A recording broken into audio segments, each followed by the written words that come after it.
Yeah. Doing is very disrespectful to the country. Feel influence. You're right now not in a very good position.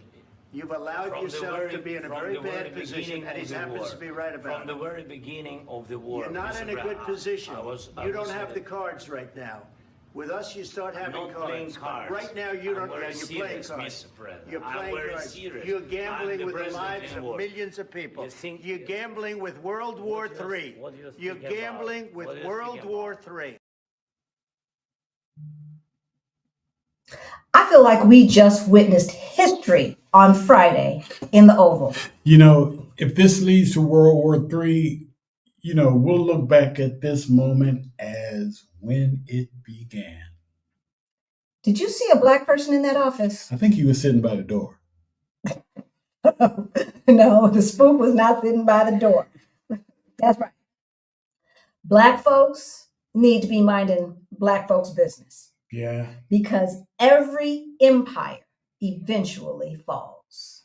You know, I remember telling you I wanted to get the hell out of the country like 3 years because I just saw writing on the wall. Yeah, and I'm so glad I listened. I am so glad that I listened because I thought I wanted to play at this black excellence nonsense for a little bit longer. Yeah, no, I'm glad I'm glad you didn't too, because now I feel we're in a better place emotionally to decide if we need to divest from the USA. All right. So let's talk about it. Okay, well, first let's tell folks who they talking to. Oh, can you scoot up? Y'all talking to Halisi. And I'm Rick. Welcome to our Black Utopia. On our channel, we talk about money. We talk about travel and retiring abroad, especially for Black folks. We help folks who look like us, who are getting close to retirement age and forgot to plan, get their money straight so that they can retire on time, or maybe even abroad. Abroad is good. All right, sweetie. So what are we talking about today? So today we're talking about Black folks. Do you really feel safe? You know. So first we're going to lay out a few facts to let you know why we are so concerned. Yeah. Then we're going to need your help. We're going to need your help because we will all be in the same situation if all hell breaks loose. So let's figure out together strategically how we can divest from the U.S. Yeah. You need to be putting yourself in a situation to get out of harm's way at a moment's notice. To go back? Seriously, we've talked about this before. You need to have money put aside in cash, right? You need to have a go bag. You need to have your passport. You need to have some credit cards with big limits on them that are clear and ready to go. Seriously. And not only that, you'll want to protect whatever wealth you've managed to save up, to invest, right, and to accumulate, because we cannot allow these fools with these scorched earth actions to deplete all of our hard work. Yeah. And you'll want to stick around to the end because we have 5 countries that we believe will be out of harm's way if there is a global conflict. Rui is in the chat. I haven't seen you in a while, Ruby. Hey there. Ruby. How are you? But first, if you are new to our channel, then you might not know. Back in 2018, the last time the Melon Felon was in office, Rick and I looked at our money because we saw what was going on, and we knew we did not want to stay in the United States. Oh, by the way, for all of you who are new, hey, watching from the future, hey, we live in Portugal. We love it. But we looked at our money and it looked crazy. It was crazy, y'all. Crazy. But we got our financial act together and we went from negative 22,000 to over 1.1 million in net worth. We did that before we even moved to Portugal in 2022. So if we can do that, y'all, you can do that too. You can do it too. You can do that too. If any of this sounds interesting to you, please subscribe. We are trying to get to that 100,000 mark before our 3rd year anniversary. And we know a good portion who watch us are not subscribed. So subscribe, hit that notification bell twice so that you know every single time that we go live or drop a new video. And Smash that like button if you like content like this. If you like this content specifically, that lets YouTube know. That's how you can help us spread the word, because I don't get the sense that Black folks understand how serious Friday was. I don't think. I don't either. I don't really think. don't. I don't think a lot of, not just Black folks, I just think a lot of people are in a lull. Right? I mean, I know that there's so much coming at them, and there's so many things that this regime, I'm not going to call them an administration, I'm going to call them a regime, because they are quite literally trying to destroy democracy. I don't get the feeling that there is a sense of urgency, because they're confused about what they should be concentrating on. Yeah. So with Trump causing so much confusion, I don't think folks appreciate how precarious the position of the U.S. is in. I don't think Black folks appreciate how precarious our position is in. I don't. And if nothing changes, we're isolated. Yeah. Just imagine if there were another 9/11 type incident. Who would come to our aid? Mexico? Canada? Europe? NATO? No, seriously. For real. Seriously. I want you to put in the notes right now, who would come to our aid if we had another terrorist attack on American soil? Who at this point would come to our aid? And I see parallels about what is happening right now and what happened before World War II. So we're going to go through it, and then we'll say hello to the folks who are in the audience. All right, economic parallels. The first one that we're going to tackle is global economic instability. Go ahead. Oh, okay. While not on the level of the Great Depression, we've seen a lot of inflation, supply chain disruptions, and economic inequality rise post-pandemic. Yeah. Doesn't that sound familiar? Similar to the 1920s and the 1930s, as Germany experienced hyperinflation and economic hardship, as the rest of the West did as well, which was fueled by political extremism and social unrest. All right. So that's what happened back then. We see the same thing happening right now. And I've been saying every single time people don't know where their next meal is going to come from, stuff starts to break down. So number one is global economic instability. We see parallels about what is happening now and what has been happening actually for the past 8 years, since the last time the Felon was in office, and what it happened back during the 1920s and the 1930s. Yes. Right? All right. So with the economic parallels, the first one is global economic instability. The second one is resource competition. Conflicts over energy, rare minerals, and water resources are creating global tensions, much like Japan's drive for resources before World War II. And wasn't Trump trying to steal, bargain for Ukraine's mineral rights, rare mineral rights, yes. Tit for tat, you give me this, I'll give you that. Never mind, we will help you because we believe in democracy. Never mind, we will help you because the free world, every democratic country needs Russia to be contained. Never mind any of that. No. It's just about the win. It's just about the short-term gain as opposed to the long-term, and not thinking about the long-term consequences. The other economic parallel is debt and reparations. Some countries face crushing debt, like the US and Russia, and economic hardship, drawing comparisons to the economic burdens placed on Germany after World War I. The Treaty of Versailles, did I say that right? Yes, Versailles. Okay, mm-hmm. I always want to say Versailles. Yeah. But the Treaty of Versailles mandated that Germans pay reparations. That's why they were so pissed off. They started the shit. Look, they started it, World War I, right? They started. Well, maybe if you're of a certain age, you don't know that, but we know that. We learned that in school. And so, assuming that the history books were right. They started it. They had to pay reparations. And then we had an economic global collapse at the same time that they're trying to pay off all of this huge debt and reparations to all of these other countries. And so what happens? Now, cultural parallels. So we talked about economic parallels. Y'all can see, connect them dots, cultural parallels, resurgent nationalism.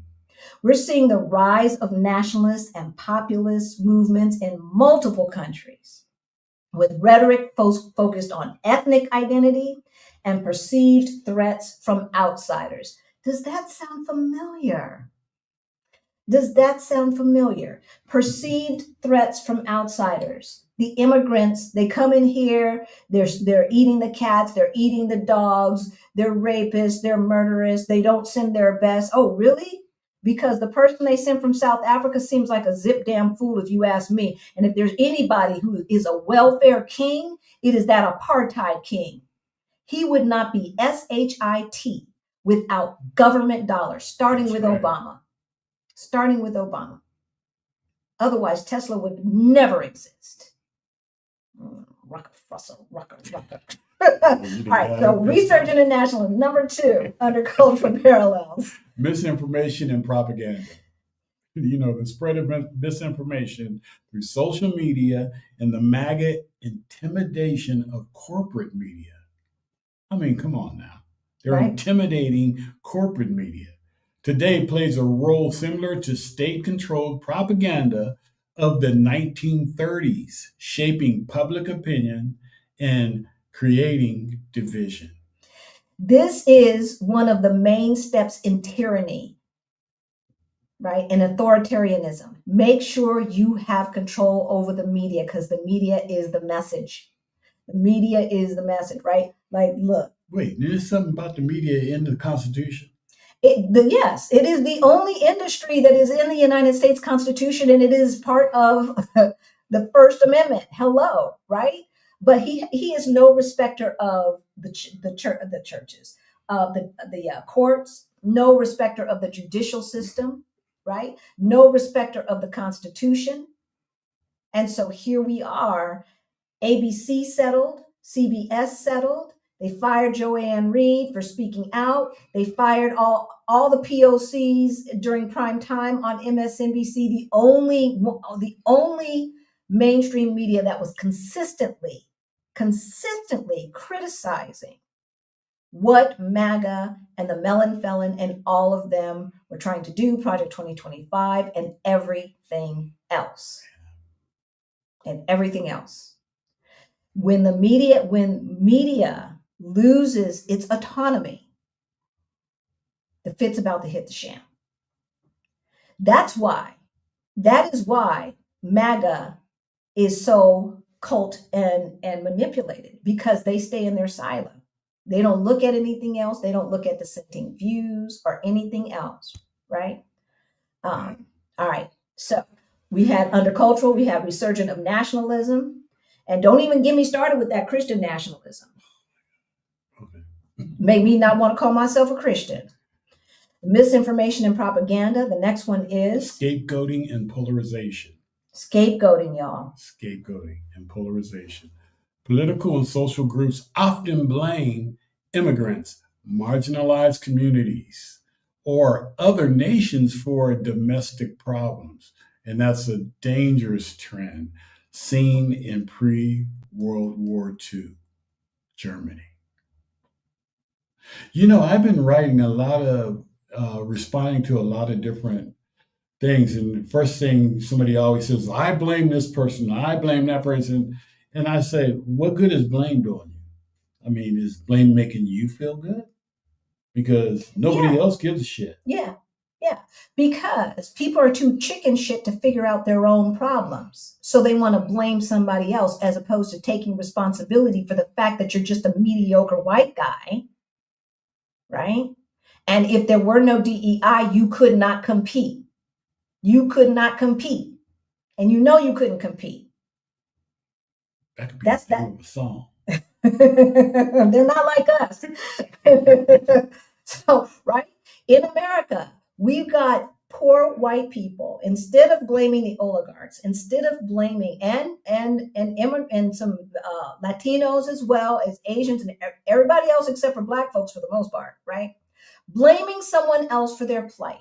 And and what's so crazy is between the indigenous people and African Americans that are descendants of the folks who were enslaved, we're the only folks who really have a lot to complain about. Now, I include indigenous, any of the so-called Latinos who were there before the lines were drawn, who were in America proper before the lines were drawn, right? Because we have a lot, right?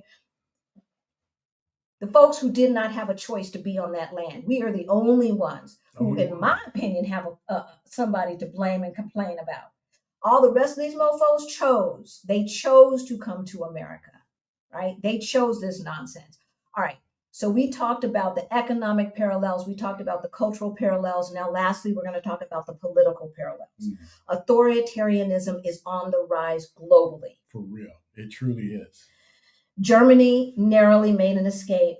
Their far right party got 20%. Here in Portugal, we made an escape. Our far right party got basically 20%. This is where we're trending. And these are within countries that actually have good services for their people. And yet, leaders in several nations are consolidating power, weakening democratic institutions. Mm-hmm. Reminiscent of the rise of fascist regimes in 1930. There is a reason why the melon felon, that's y'all's President Trump, got rid of all of it wasn't attorney generals. Was it attorney generals? No. Not attorney generals. It was not AGs. But it is basically a similar type of position. I know. In the federal government. Was it IGs? These folks are, what they are meant to do is audit and make sure that each department is delivering on what they said they're supposed to do and delivering what the Congress told them to deliver and do it without fraud. Inspector General. Thank you, CK. Thank you. Thank you, Cheryl. And doing what, right? And doing what they're supposed. Why? Okay. Why did they start with the Inspector Generals over the departments in which Elon Musk had federal contracts with? Because they found out some crazy talking about weakening democratic institutions. How come it was allowed that nearly 4 million people were taken off of the voter rolls erroneously by Joe Blow, by anybody? If I lived in Georgia, I could take 50,000 people off the voter rolls without even knowing who they were. How come that is legal? That is the weakening of democratic institutions. Y'all, wake up. Wake up. Yeah. Number 2. Weakening of international institutions. Organizations like the United Nations face criticisms for being ineffective in resolving global conflicts, much like the League of Nations before World War II. So but basically what they're saying is the UN has become ineffective. It has become ineffective. And I think that we tend to forget that humans are in charge of this thing. There is no magic. It's humans. And humans are selfish and greedy and power hungry. I'm sorry. That's what I see. Especially the people who are in charge now. That's what I see. Like, there is no more land yet to discover. Not that there ever was land to discover. Right. But there certainly isn't now. Right? We all know everybody else exists, right? We know that. So why are you trying to take over someone? Why are you going to someplace else and saying, you see all this around here? It's like going to your neighbors. All this is mine now. I discovered it. I walked in and I discovered all this shit up in here. I like that TV. I like that Mac. Ooh, I like that, right? I discovered it, but we were living here. Yeah, and you're heathens. You're heathens. I'm God. And God told me that this is supposed to be mine. Argue with that. Yeah. That's what they're saying. Right? That's what they're saying. It is crazy. It truly is. It is absolutely crazy that we're still dealing with this empire building in 2025. Y'all, call your folks, call your senators, call your congress people and tell them enough is enough. If they don't Scream at stand 'em. up, if they don't stand up, if they do not stand up. Scream at them. All right. Territorial aggression. Russia's invasion of Ukraine and growing tensions in places like the South China Sea and Taiwan draw parallels to the territorial expansionism that led to World War II. Okay. Or as a friend of mine called it, the European tribal wars. Yeah, everybody don't learn history the way we learn history. The European tribal wars is what he called it. Or Mudbone will call it wall. Y'all wanted to know, right? Wall. Too. Y'all wanted to know what Friday had to do with us. Y'all wanted to know what Friday had to do with Black folks. When they start recruiting people, when they start reinstitute the draft, who you think going there first? Who you think they're going to put on the front lines? Who do they always put on the front lines once they decided we were expendable and good enough to die for the country? Who you think? Anybody who dissents. I find it very interesting that we have had all of these protests and I haven't seen any rubber bullets. I haven't seen any gas being thrown or anything like that. And the other thing that I haven't seen are masses and masses of Black folks either at these protests. I find it very interesting. Now, I am not saying that we bring the violence. What I'm saying is they bring the violence when we show up. That's what I'm saying. That's what I'm saying. I don't know. Might be a conspiracy, might not. I don't know, but I find it very interesting, right? Territorial aggression, we just talked about, alliances and strategic pacts. So we're seeing shifting alliances and military agreements like BRICS expansion and NATO strengthening, not unlike the realignment of powers leading up to World War II. That's right. If y'all remember your history, everybody who fought on one side in World War I were not the same people who fought on the same side in World War II. Y'all remember your history, right? There is a realignment and a shifting. And the way I see it is I see a decline of the West. I see a decline of the West. And I think that Black folks need to have backup plans. We really do need to have backup plans. You have to. Right? All right. Now we're going to say hello to folks who are in the audience. Y'all we gave you a lot. That's why I'm so concerned. That is why Rick and I could not fall asleep on Friday. I mean, we looked at what went on and we were like, WTF. Yeah. That's crazy. That was the craziest crap we'd ever seen. And see, here's the thing, y'all. He's just popping off, blah, blah, blah, whoop-de-whoop. No, what he is doing is 100% isolating the United States of America. I am concerned that the value of our passport is going to go down. I am concerned that the value of the dollar is going to go down as the United States gets further and further isolated. Right? There is nothing. If the EU cannot and NATO cannot muster together enough munitions and money to help Ukraine, right now Putin is emboldened. He is emboldened. He's like, yep, got that biatch right in my pocket. Just as Hillary Clinton said, just as Kamala Harris said.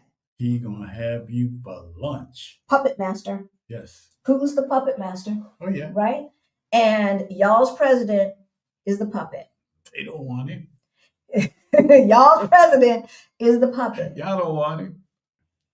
And he is going to be emboldened to, and I've even told some Portuguese people here, they're like, well, maybe he's just crazy enough to stop crazy Putin. I'm like, no, baby. He's just like Putin. He admires Putin. And here we are. If Friday's display was not a sign that he was kissing Putin's behind and Vance was kissing his behind to kiss Putin's behind, then I don't know what was. And Germany turned around and said, it looks like we need to find a new leader of the free world. Y'all, times they are a-changing. And you better get ready to not be from the most powerful country in the world. Because even as Black folks, we have privilege around the world as Americans. I'm thinking that that's going to change. I'm thinking that that's going to change, and it's not going to be far off unless a miracle happens, unless the GOP Senate grows a pair and figures this stuff out. All right. So first, I want to give a shout out to M. Clark. Thank you so much for the super chat. Y'all know all of our super chat, super thanks, and super sticker money goes to our scholarship fund. For Beyond the Bling, and that is our financial freedom program for late bloomers. And a special shout out to Patricia. Thank you for historical connection to current U.S. government. You're very welcome, Patricia. I love history. I don't like the way it was taught to us back in school. I don't. That was not good. They didn't know what they was doing. Right? Ryder Skater is in the house. Hey, Paula. Hey, beautiful people. It's a beautiful day in North Carolina. Great. Hit that like button, y'all. Hit that like button. We have almost 550 people watching. Hopefully we have the same amount of likes. Hey, Deneen. Hi from cool Atlanta, Georgia. Looking forward to leaving the country. We're looking forward to you looking forward to leaving the country. Seriously, we are on a mission, y'all. We are on a mission. We are on a mission. And we are not going down with this ship, y'all. We are not. We are not. This is their stuff. They created this nonsense. They voted that in, and we do not have to sit on our laurels and say, I don't know what to do. We don't have to do that. No. We can figure it out together, and we can figure out how to do it together, and we can figure out how to keep each other safe in other parts of the world. Right, Vanessa? Good to see you in the chat. A Nation Now News TV. Hola, OBU family. Hope everyone's doing well. We're doing okay. Hey, good. Evelyn in Panama. I love it. Hey, Bobby. Can't wait to see you here. Allison is in the house. Peggy Lemon. Happy Sunday. Hit that like button. Thank you, Peggy. Action BJ is in the house. Y'all feel safe in America? Do you? Do you feel safe? And if you do, if you feel safe, I'd like to know why. Put a Q in front of it. Why do you feel safe? Why are you not concerned about what we saw and about the fact that every single European country came out to rebuke the president of the United States and to hold President Zelensky in high esteem? Yeah. I think Trump's pissed off because Zelensky looks better than him and is more buff than him, more in shape than him. That's what I think. I'm sure. And he's got hair. I'm sure. That's his. And that craziness he did yesterday didn't work for nobody but his people. Right. Because the rest of the world looked at it and it's like, what the hell is going on here? Are we in a twilight zone? What is going on? Hey, Greta, she's in Mexico. I love it. We are so happy for you. Hey, Rose, good to see you. High Vibe is in the house. Maribel's in the house. Shanora, Jiva Girl, Flutter, bye, Pacific Northwest. I heard y'all been having some pretty interesting town hall meetings as well up there. Hey, A. Lee, the ABX girl. Greta, Midlife Money Moves, just finished with our Side Hustle Challenge. Yeah. Yes, and I think it really went well. If you were in our Side Hustle Challenge, let folks know if you got something out of it. You know, hopefully you will say the same thing you said in the surveys. Don't forget right, those Tana? surveys. Right, Tana? All right, you guys, we're going to get started. We're going to crowdsource. So I'm going to go through and start marking the cues. Because I feel so torn right now about what is going on that I don't want to make decisions out of emotions, and I don't want to pull Rick in this direction, that direction, this direction out of fear, out of my own fear, or from being panicked or anything else, right? Mm-hmm. And so the first question that we have for y'all, and we need your opinion: should we sell our house in Denver? Now, here's the thought process. One thought process is he is effing around and destroying democracy, and no one's going to want to move to the United States, much less Colorado. We know that Canadians have been flooding the market with their houses. They're selling their winter homes. All the snowbirds who were fortunate enough to be able to afford a second home in Florida and Arizona and maybe some other Sunbelt states, they're selling. They're selling. There is a glut on the market right now. And not only that, they're divesting from American stock. That's how pissed off we've made people, y'all. And so I want to know what you guys think. On the one hand, folks, we think that the market is going to soften so much and that maybe there's even a chance we could be upside down in our house. Yeah, but I mean, we've got a lot of equity in it, but you know, I mean, we still owe like 300,000 plus. Probably have double that in equity. well, yeah. But these are the things that go through my mind. Now, the other thing is Colorado's a blue state. So I know I've been hearing online that folks who are not considering moving out of the country are fleeing to blue states, thinking that, you know, their AGs, their governors and things like that are going to protect them from the harshest parts of the melon felons, Right. scorched earth, kill democracy, you know, crap. So what do you think?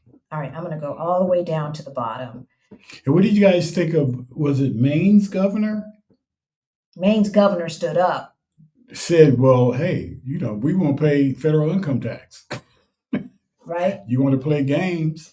Right? What if California said that?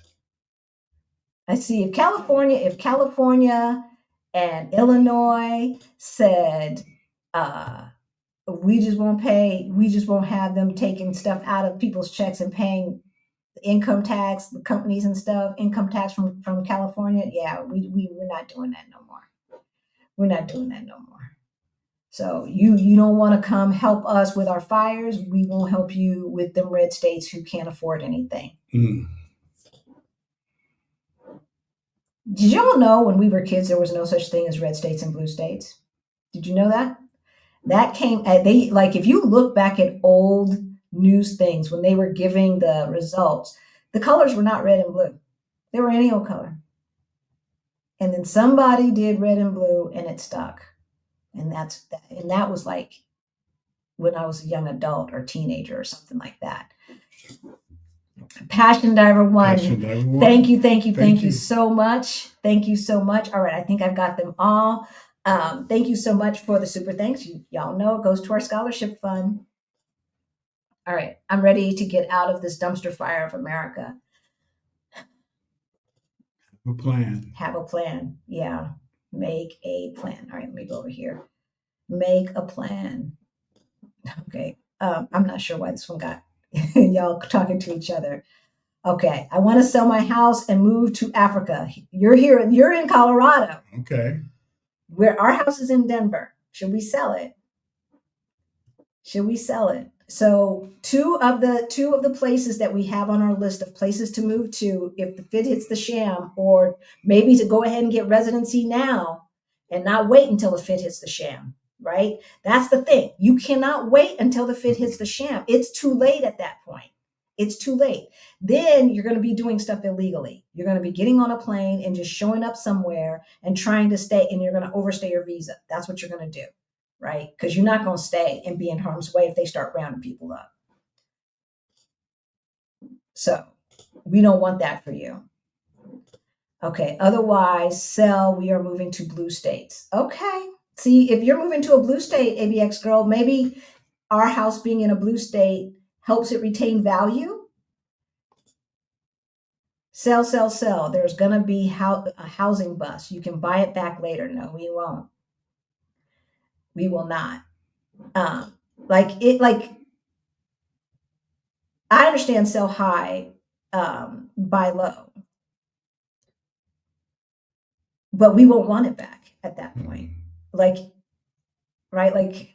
If it goes down to where we think it's going to go, to where we know it's possible to go down to, or where, if it gets really, really crazy, I don't think we've got a condo in LA. And so our second question is, should we sell the house in LA? Do you think LA is as vulnerable as Colorado? See, but let's sell it while you can. And then the other thing is interest rates are still up. Right. Interest rates are still up, and because the melon felon's probably going to cause a inflation with the tariffs and everything like that, or a recession with the tariffs and everything like that. It's like, okay, so then will the Feds lower the interest rates to fight off the recession? Or will there be a recession and inflation at the same time because of lack of product, because of the tariffs and everything else that we're doing? I don't know. I just know that now is really not a good time to sell. Like if this were normal times, now would not be a good time to sell. If this were normal times, and that's why I'm asking. This is why I am so. I think. What I think is as soon as he got into the race, we should have sold. That's what I think, because as soon as he got in the race, there was a chance he could win. Yeah, true. But overly optimistic. We Americans are so optimistic. The side hustle challenge was just what I needed to get my shit together. Yay, Healing Girl! Thank you, Tia. Loved it. Y'all get better. Y'all better get it. Yep. Thank you. Thank you. Thank you. Thank you. Sell, sell, sell. Wow. Okay. Should you sell your house? A resounding yes. Dang. Yes, sell while the value is high. The market will crash. Halician Rig, I would sell the house. Side Hustle Challenge is a complete game changer. Everyone should give it a try with an open mind. Thank you. Thank you, Brother Green. We appreciate it. We appreciate it. Affordable Care Act gone? Probably. How do you folks move funds out? Right now, we just wire money. That's what we do. And we wire huge chunks at a time because it costs the same no matter whether you wire 1,000, 5,000, or 10,000. It's just the one fee, right? So you might as well, do huge chunks at a time. Huge money. As when the conversion rate is at its best, and that's another concern. So we're going to talk about that. All right. Thank you, Octavia. Appreciate your insights. We appreciate you. Oh, thank you, Octavia. Thank you. Okay. So that was 908. So, all right. So they're talking about we should sell the house in Denver. All right. I've been leaning that way myself. But we said we were going to talk about it tomorrow. Yes. Monday. And we're going to talk about it. We've got renters in there right now, so that's not going to happen until the leases are up because, the law and all of that. Although I suppose we could sell it with them in it and they could just have renters in there. I don't know, but kind of scary, y'all. It's kind of scary. I have to be honest. It does not make me comfortable, but nothing about what's going on right now in the United States makes me comfortable. All right. So we own a condominium in Los Angeles, in LA, not the Valley. For all of you who are from Southern California, not the Valley, not, Orange County or Long Beach, LA. It is LA. It's Southwest LA, right next to Culver City, prime location. 10-minute drive to Sony Studios and all of that. My initial thought process was that if we were to sell any property, it would be the Denver property. I believe that California can sustain, and we owe less for the condo than we owe for the house. And I think California can sustain its value better than Colorado. So what do y'all think? Let us know. And if you're watching from the future, hey, we hope the future is better than today. That's for damn sure. Let us know what you think. And you hear our thought process. If you think that we should be thinking about this differently, let us know. Y'all have been, I'm sure, thinking about some of these things. Let us know what you think. All right, so that one was 908, sweetheart. I'm going to leave these in so I can know where we left off. And let's go back to here. Okay, another sell the house. 902. Y'all are fast.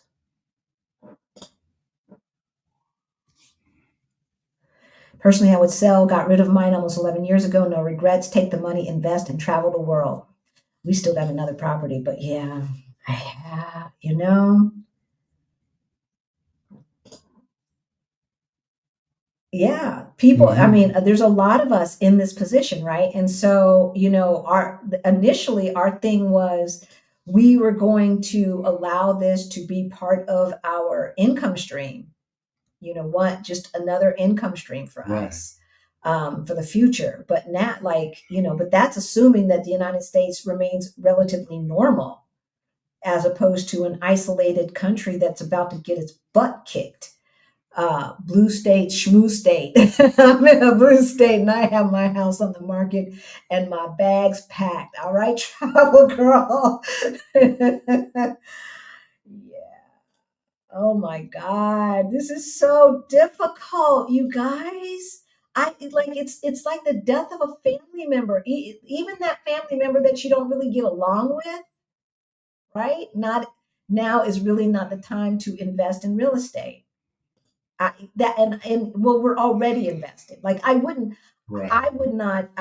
You know, people do one-on-one calls with us, and they ask what they should do about housing, and it's hard for me.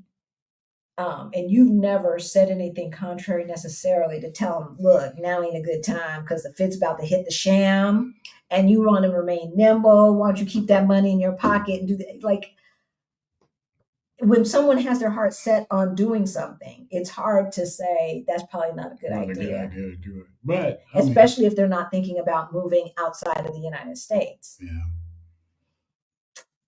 So I mean, but if we did sell a Denver house, we could do a whole lot of other things with it, you know. With the money? Oh yeah, buying a condo here or someplace else in Mexico or Malaysia. I don't know. You might be okay for a while, but I think the writing is on the wall. Thank you, Allison, for talking me off the cliff. Because, see, I'd be calling a real estate agent on Tuesday. Don't get me started. I've changed my mind. Hold your land. Trump is temporary. You know, like, okay, so here's the thing, y'all. Here's the thing. Miracles can happen, but two things have to happen.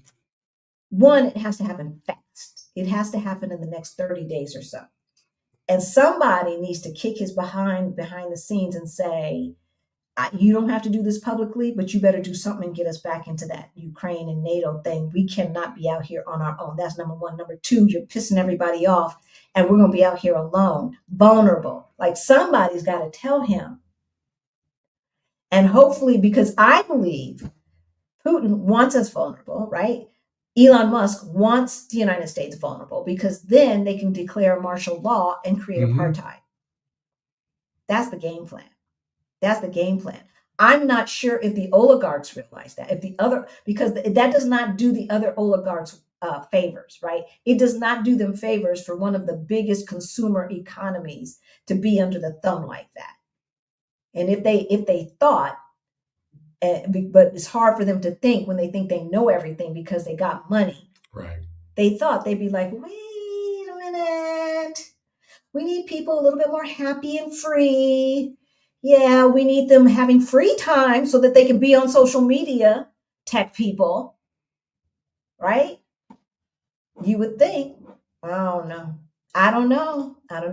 I feel blue states can only save you for so long. Right. And so the thing about it is like, do we sell it today or start getting ready to sell it today? Or should we say, this is something that's probably going to have to be done in the next year? That, you know. Or next 6 months. It's next 6 months to me means today because we've got stuff to do. We still have stuff in the shed. Yeah. Whew, Lord, heard about the housing dump, remembering what happened in Germany, France, etc. in World War II. The big question becomes whether you can afford to walk away from the asset to save your life. Thank you, Pacific Northwest. Can we afford to walk away from it? And the answer is yes, we can, thank God. But I don't want to. That's why we having this conversation now. Like, come on now. I don't want to. And I don't want to be in the position to have to do what a lot of the folks in Western Europe did during World War II. I do not. So, New York and Andrew Cuomo, who is not afraid of the melon felon, is running for mayor. I know. Yeah, I know. I found that interesting. We're a member of Don Lemon's show. We like to support independent media, and Don has been like unleashed. I love him. I love him outside of CNN. I'm keeping my house while I travel after I retire. You know, I mean, like I said, my only concern is like we could keep that. I believe. So here's the thing. Even if we were upside down, I don't think rents are not gonna go down to the point where we wouldn't at least break even. Yeah. Right? That's what I'm thinking. Could we weather a storm? Could we wait and come out on the other end? Right? Or to somebody else's point, sell it, get the cash, wait till the fit hits the sham, and then go in and scrape up like the treacherous people do, all the folks who had to abandon their shit. Yeah.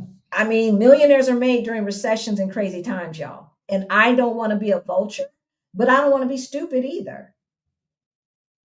Right? So, I mean, if somebody's going to buy it, so why not me? I don't know. But are you attached to the Denver house? I'm a little attached to I'm it. not. I mean, a little. I'm not at all. A little. It's not too late now, or do you think we still have 6 to 9 months to get out? Octavia, well, to get out, yes. Yes, but you better have stuff ready. Like have your passport, have your money, your at least enough money to get out, et cetera, et cetera. But what do you guys think? What do you guys think? It's depending on because he's moving so fast, doing things so fast to keep everybody off kilter. Yeah. That it'd be one thing if we had a Congress that stood up to him, or the Democrats could do something or make a whole lot of noise, but it's going to take people to do it. One saving grace is that there's some special elections. We won the special election in Iowa, right? And flipped a seat. Or we didn't flip it. We flipped it because it went for that area went for Trump, and they had a special election for the congressperson, and I believe we won it. Correct me if I'm wrong. There's a special election in Florida and one in Georgia or something like that. If we picked up those seats, we'd have the Congress and we could save democracy.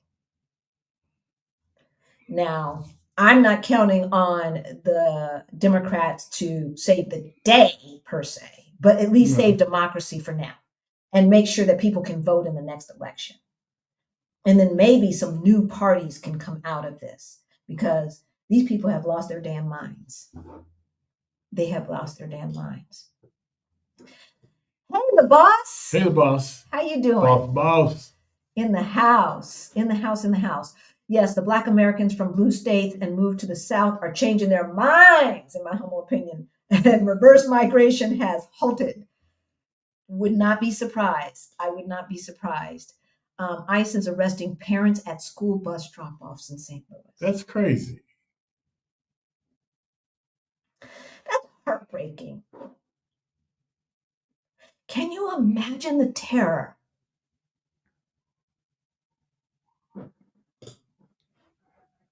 Yeah, LA is more solid than Colorado. This is what they do. This is what terrorists do. This is what terrorists do. And that's why we're having this conversation, because we are not going to allow white supremacists to dictate the rest of our lives, right? We now have choices. We can choose to stay. We can choose to stay and fight, or we can choose to get out of harm's way. Either way, it is our choice.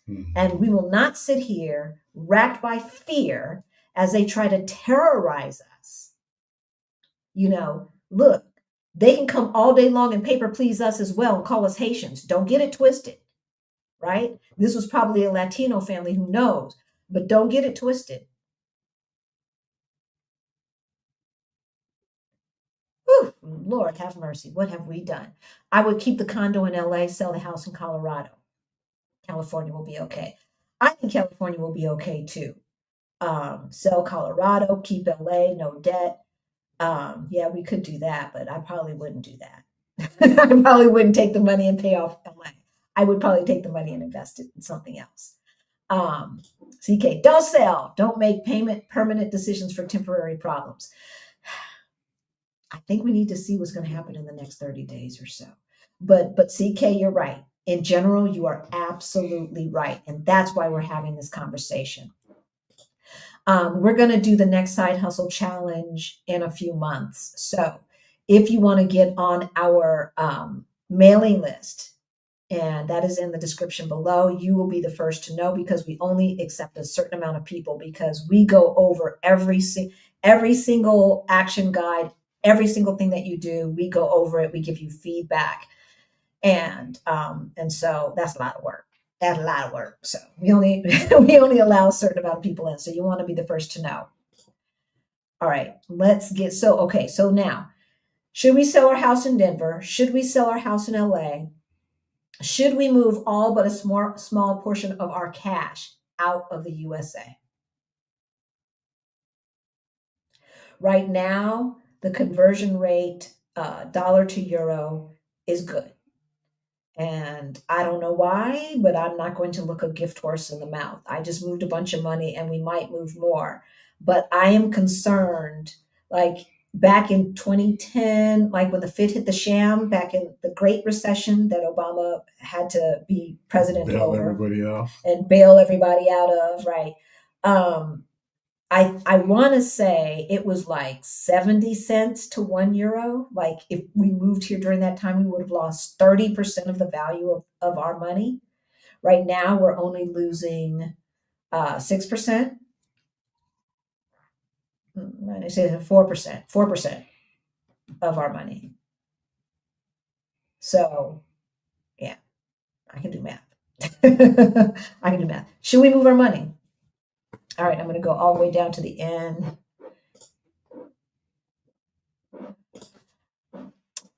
Thank you, Wanda. Thank you so much. Thank you both for what you bring to the table. We appreciate you. We really, really do. And I don't know who this is, YouTube user, but thank you. That is so generous. And again, if you're just tuning in, all of our super stickers, super thanks, and super chat money goes to our scholarship fund for Beyond the Bling. That is our financial independence program for late bloomers. All right. I'm going to go back and get y'all. So again, should we sell our house in Denver? Should we sell our house in LA? Should we move all of but a small portion of our cash outside of the US? We will keep our US bank accounts. One, because as long as they're still going to pay Social Security, we would prefer that it just goes directly into the U.S. bank account, and then we can move it when we need to. Or so, what was the thing that he was trying to get rid of, the FDIC? I was seeing something like that, and I think we were talking about that. And the best places to have your money is in credit unions. Right now, credit unions, because they're under a different federal agency that he probably forgets about. But here's the thing. See, when I worked for the Democratic Party, I worked for an organization that fought for democratizing capitalism. And one of the ways that we democratize capitalism is to make sure that there are not people who are unbanked, right? Banks do not want to put up with working folks who live paycheck to paycheck. They don't. They don't make any money off of them, except for when it comes to people who get overdraft fees and things like that, or go below the balance, right? That's how they make their money.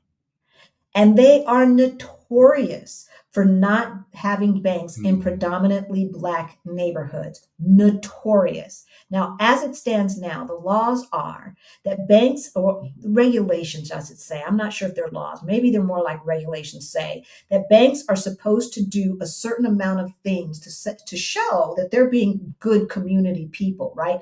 And so when you see these grants to nonprofits and this and that and the other, or they hold workshops and things like that in the community, this is all a part about creating that good reputation because of what they did in the past, right? These are part of their reparations.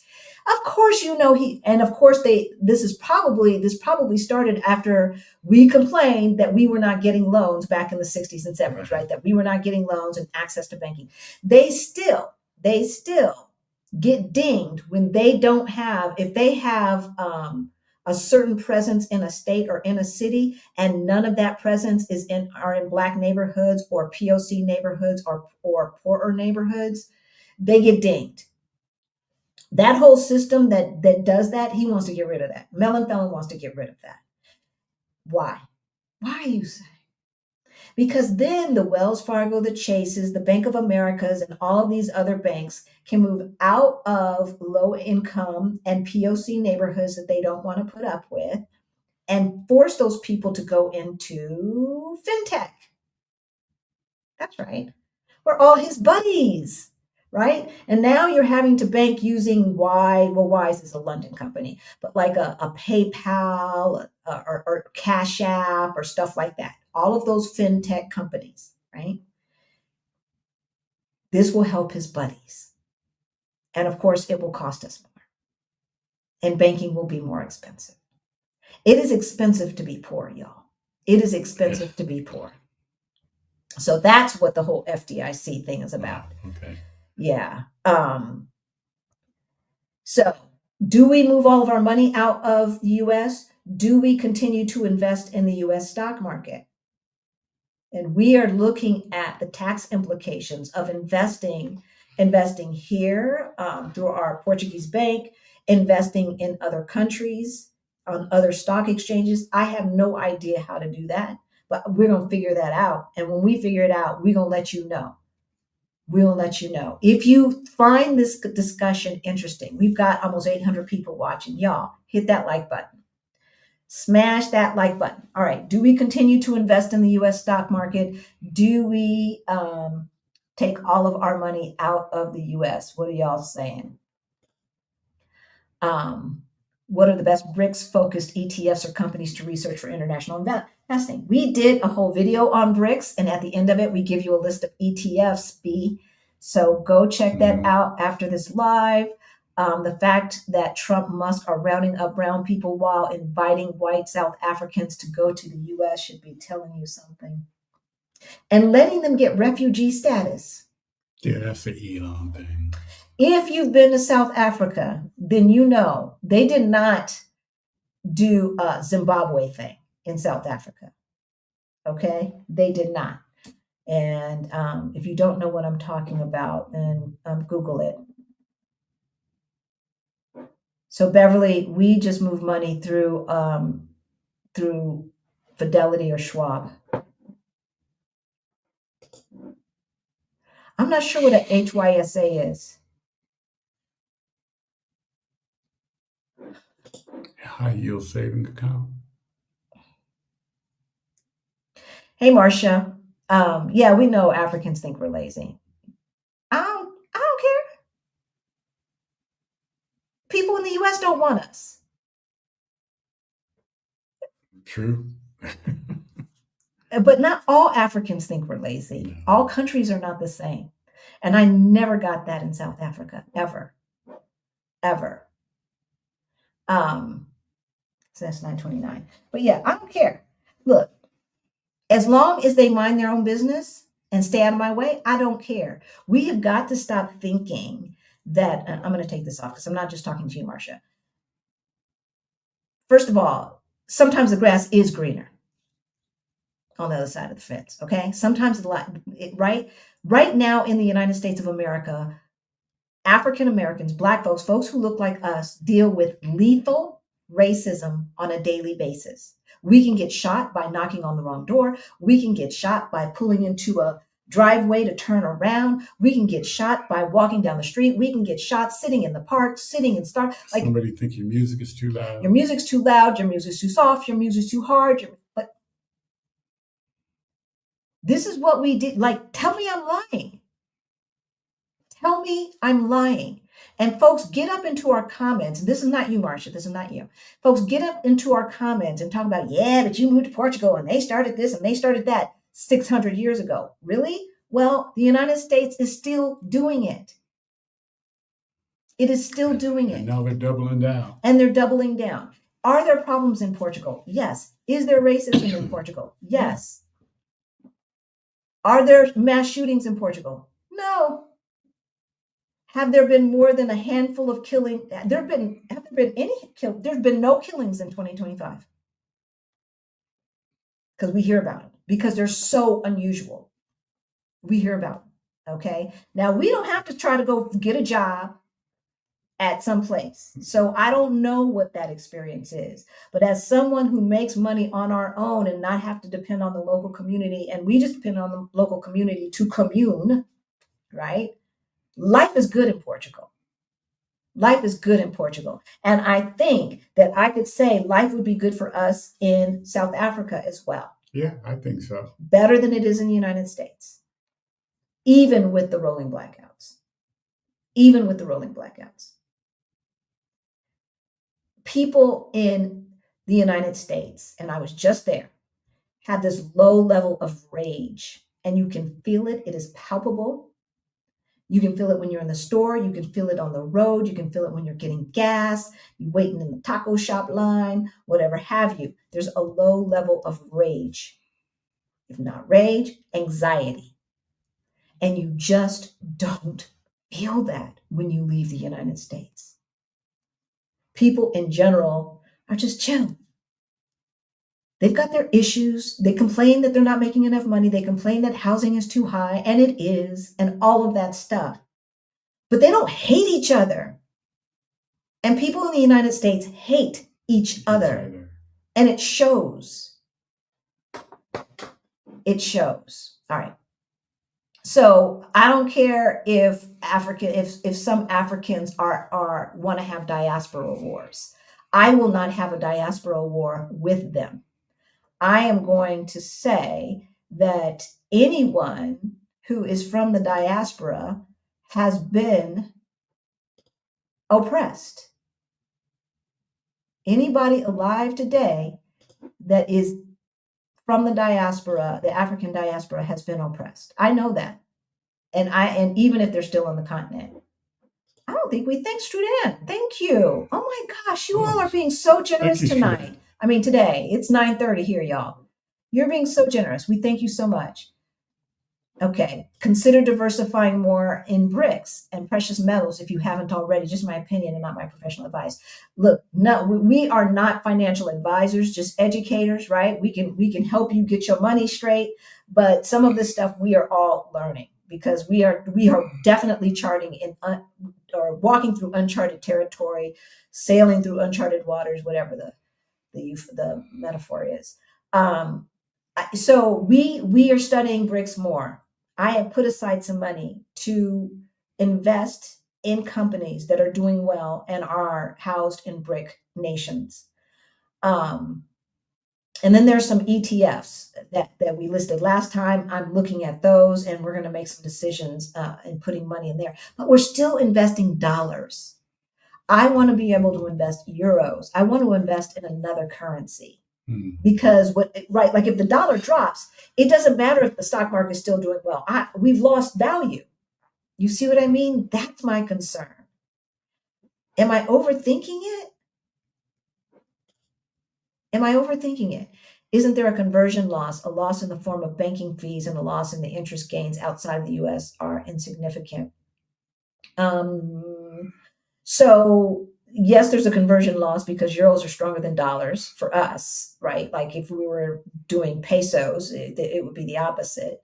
A loss in the form of banking fees. Yes, there's the wire fees. Right. So yeah, we lose, that's why I do big chunks, because we lose, I think it's $45 every time we transfer.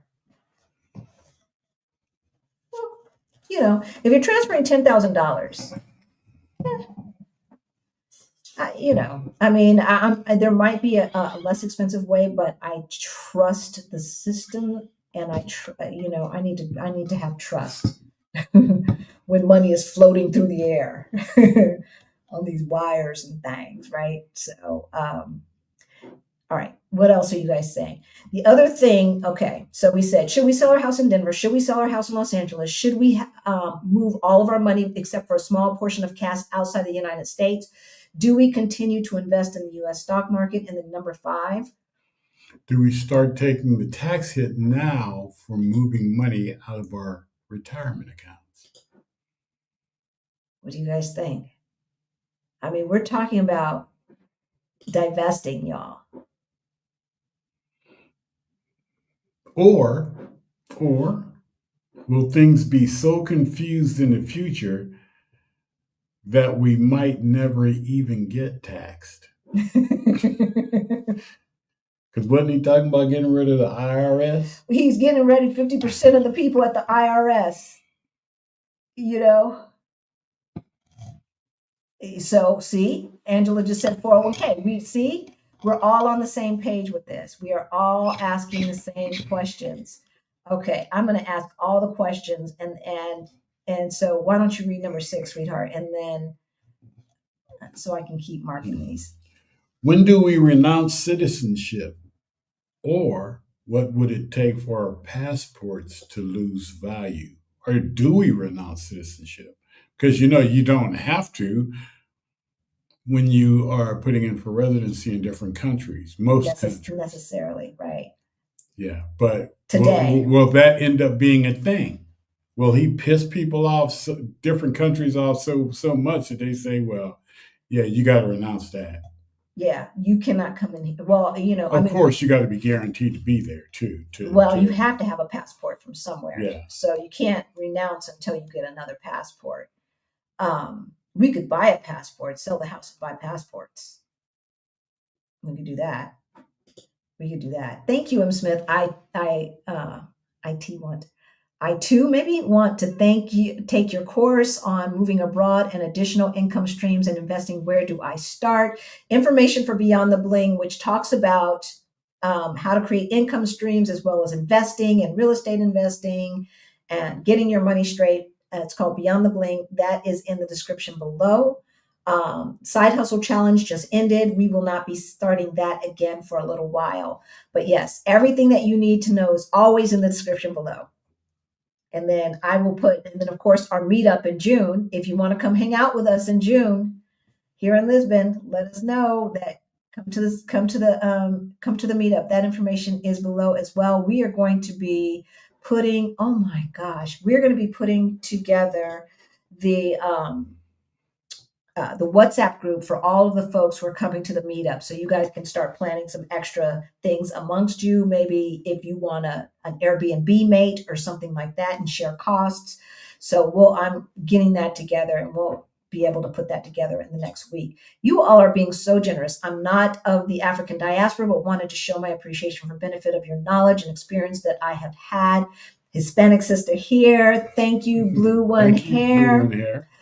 Gracias. I appreciate it so much. I am floored. All right, y'all. I've started investing in ETFs. Great, Greta. Good. Congratulations. Are you talking about BRIC ETFs or just ETFs in general? ETFs in general. So when do we renounce citizenship? Or do we? I'm really concerned about, right now there's like 180 or something countries that people from the United States can travel to and basically get a tourist visa upon arrival, right? We don't have to fill out any special paperwork or anything like that. In general, the countries that can travel like that come from very stable countries where the government is stable and predictable, and where the government has a handle on lawlessness and illegal activities, which, of course, if you're a 34 count felon and you're in charge of the nation, people start to wonder whether the people coming are sex traffickers and this, that, and the other, since the president hangs out with sex traffickers, right? You see what I'm saying? What do we do? What do we do? And then we will get to the 5 countries that are outside dual citizenship. So that was the original plan. The original plan was to stay here indefinitely until Portugal is no longer the place, but long enough to get a passport and become a citizen. And yeah, we had no intention of moving anytime soon, ever. No. Necessarily.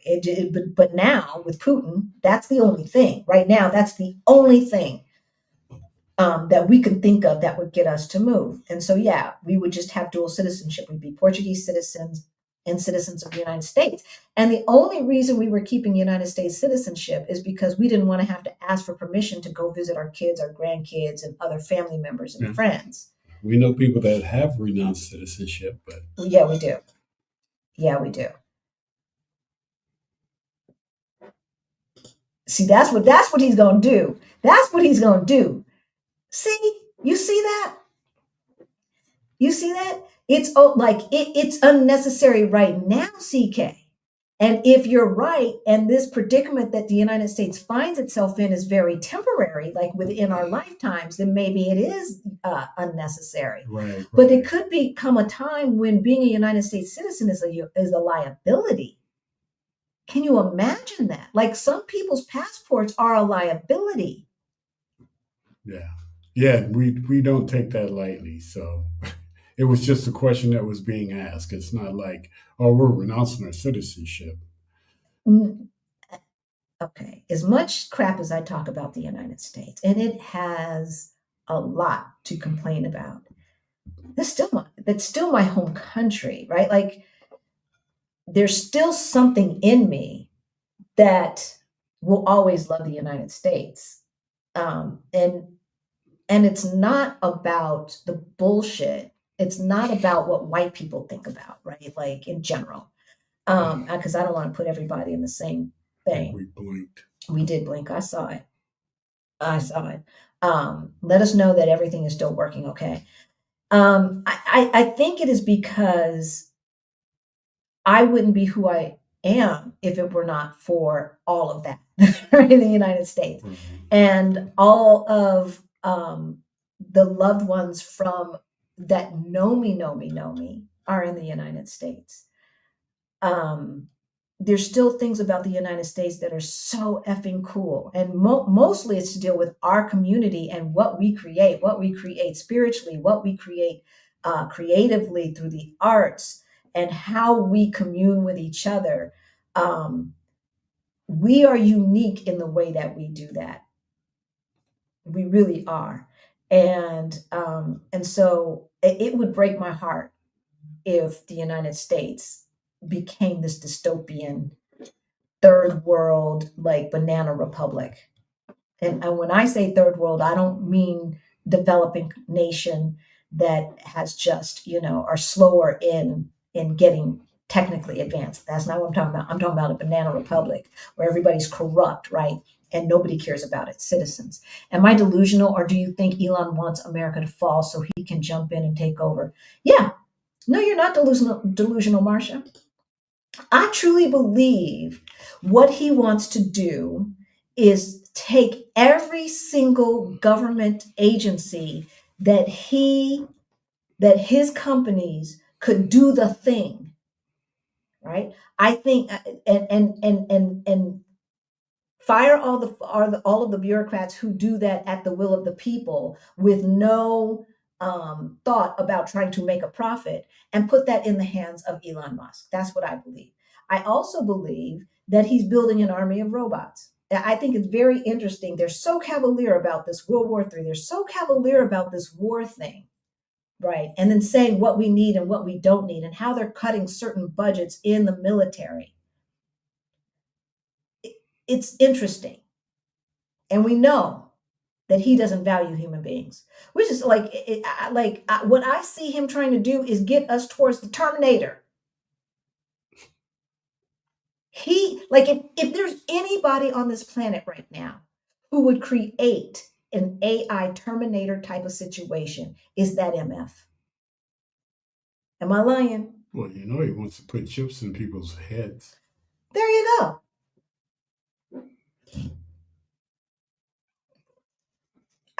We can't be stateless, right? We can't denounce until we get another passport. That's for sure. And the 14th Amendment, yes, which says that birthright citizenship is being questioned. Look, you guys, we think, well, I don't, but some folk think that when he's talking about birthright citizenship, that he's only talking about POC immigrants whose parents are undocumented and had a baby within the United States, right? Which automatically makes that baby a United States citizen. We think, no. If you say that being born in the United States does not make you a citizen, then what does? And do we qualify?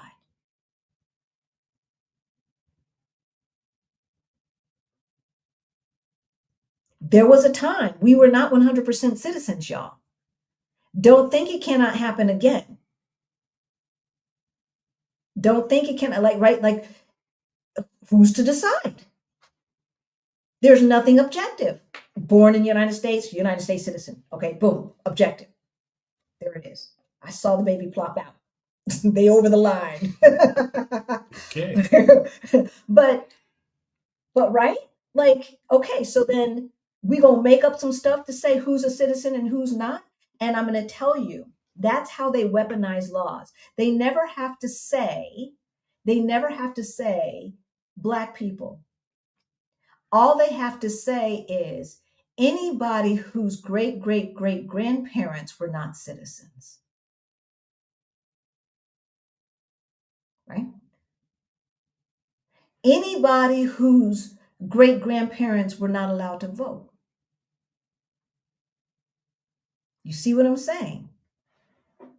That's how they weaponize the law, and they know good and well that they are writing the law with somebody specific in mind, or a group of people specific in mind, and they never have to mention their names. Stay nimble and go 50-50, 50% funds remain in the US, 50% outside. Okay. All right, CK, I like the way you think. What else are you guys talking about? Did we get all of the super thanks? You have been so generous tonight. And I'm just going to shout you out again. MC Clark, Patricia Carroll, Passion Diver 1, Octavia, YouTube user, very generous. I wish I knew who you were. Stylist and Suitcase, Wanda, Struden, thank you so much. Hi, Halisi and Rick. I saw a social media post about permanent residents coming back into the USA who have to sign a document volunteering to give up permanent residency. Have you heard of this? No. Because they don't know. First of all, we don't have permanent residency here. No. We have temporary. We have permanent in Mexico. I don't even think they know, right? I don't even think they know. We've done one tax return, and we had to do that for the United States because we were not a tax resident long enough here, even though we've been here. We were not a tax resident long enough here to qualify for that tax year. So, yeah, I don't know. Yeah, unless Mexico sent them something saying, oh, these people are permanent residents in Mexico, but why would they? Exactly. Because we're not even there. If we all flee, then what? We have African ancestry, the same as whites and Irish and Polish and Swedish, etc. Please don't take off to Africa. The land doesn't want us. And we'll tell you so. That's not true, Marcia. That's not true. It is true in some cases. Okay. It is true in some cases. We know lots of African Americans who have been there for years, living their best life. As a matter of fact, my sister grew up in South Africa, in Johannesburg, and from old elementary school through her first year in college. And she every day wishes she could go back. Okay. So, yeah, that's not necessarily true. So that's number one. I want everyone who looks like us to be out of harm's way, whatever that looks like. That's what I want. I do not want us to be the whipping boys of mediocre people who can't figure out their lives and cry when they get a hangnail and then turn around and look for somebody to blame it on and then look down at us and call us late. I don't want our people to have to put up with that anymore. That's what I want. None of them. Because America does not deserve your Black brilliance. It does not. It does not. It never has. And at this rate, it never will. And as I said, I do like America. I do. But it does not like me.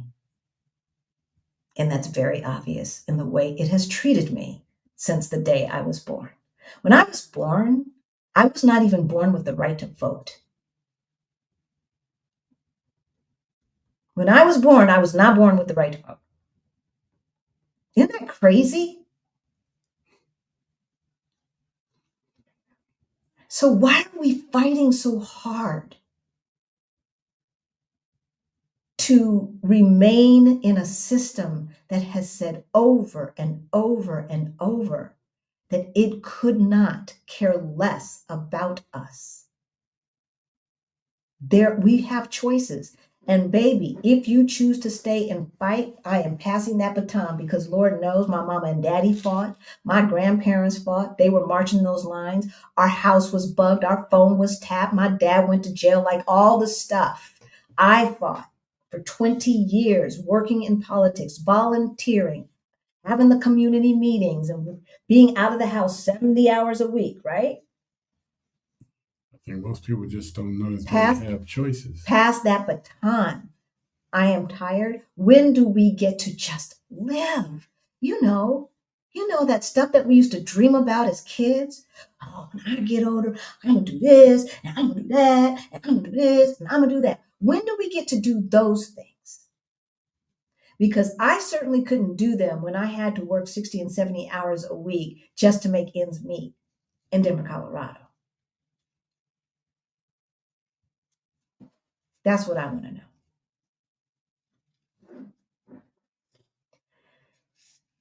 I hope I can get in y'all's side hustle. I don't think I can afford to get in on it. It wasn't that expensive.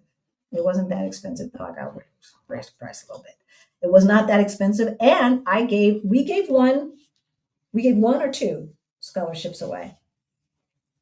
I think one that I know of. We always give a scholarship or two away. So stay tuned.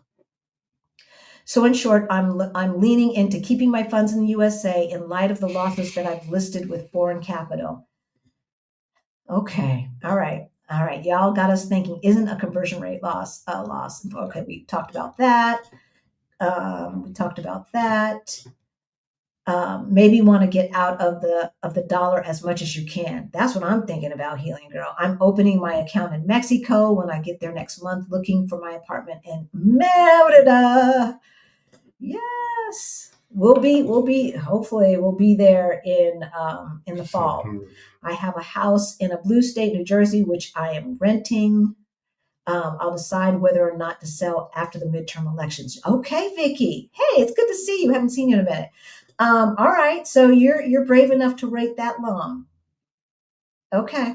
My family and I got our passports last summer. Yay! Congratulations. We start GoFundMe 10 months ago. We still haven't gotten any donations. The only asset I have is this house here in Colorado. Okay. All right. you need to start with our Ready to Retire toolkit in the description below. All right. Under free resources, go to that page and start downloading that stuff. Okay. You should not be doing GoFundMe. You should not have to do a GoFundMe. Okay. If you are smart enough to watch us, that means you're brilliant, then you are smart enough to make enough money to get this thing done. Yeah. Seriously. And if you need help, we can show you. Okay.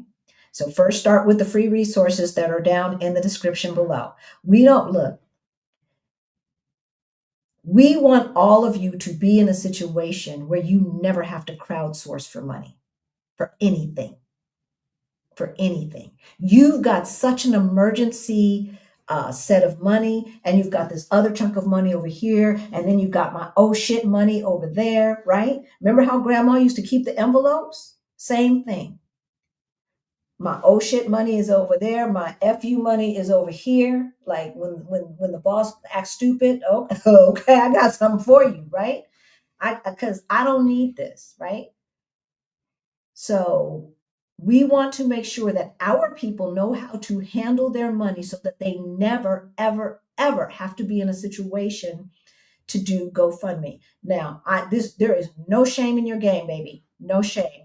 Absolutely no shame in your game. We have all been there. Believe me when I tell you. Believe me when I tell you. But we learned, and we want y'all to learn too, okay? We want y'all to learn too. Too often, we believe that this is just normal. This is just how it is, and it's not. It's not, okay?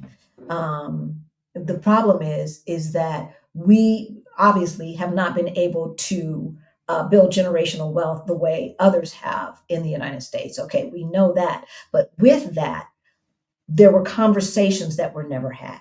There were systems that we never knew about, right? But now, with the internets and the interwebs, right, we can learn anything. We can do anything. Start with the resources in the description below, y'all, if you need to get your money straight, all right? Don't be buying into these goofy products and insurance scams or any of this other stuff. USA still has the best investment platform. The returns outside of the US are not comparable. Yeah, but what is, like, if the dollar goes down by 60%, what does that do for me, right? That's the problem. Like, I can feel you that we have the best options, assuming that that's correct, and I'm assuming it is. And maybe our stock market goes up annually, let's just say by 15%, and the EU's by 10%. But if the dollar loses 30% of its value, then I'm worse off than I would have been had I invested in the European stock market. What do you guys think? What do you think? What am I missing? I think it's a timing thing. It's a timing thing. We have to be very aware and proactive about paying attention to what the melon felon is doing, because unfortunately, his actions and stupidity is what's going to F it up. It's interesting. The president of the United States really cannot do a whole lot to make the economy get better. They can do some little things. They can pass an infrastructure bill, put people to work and stuff like that, right? But they can't do this. They can't hockey stick it, but they can do a lot to F it up. They can do a hell of a lot to F it up. And that's just the nature of the beast. And the thing is, you got Congress doing your bidding. Yeah. I'm applying for my visa to live in Portugal. Given the serious discord between the EU, France, etc., and Trump, should I apply? Should I also apply for the European visa? There is no European visa, Beverly. Every country has its own visa. What you might be thinking about is a right to enter administrative thing. That thing that we told you, that we keep telling you about, that costs what, €7? €7 that you get for the EU, and it's good for 5 years. And then I think the UK has their own. But yeah, every country has their own program because yeah, Yeah, there's not a there's visa that covers you through the the whole whole EU. EU.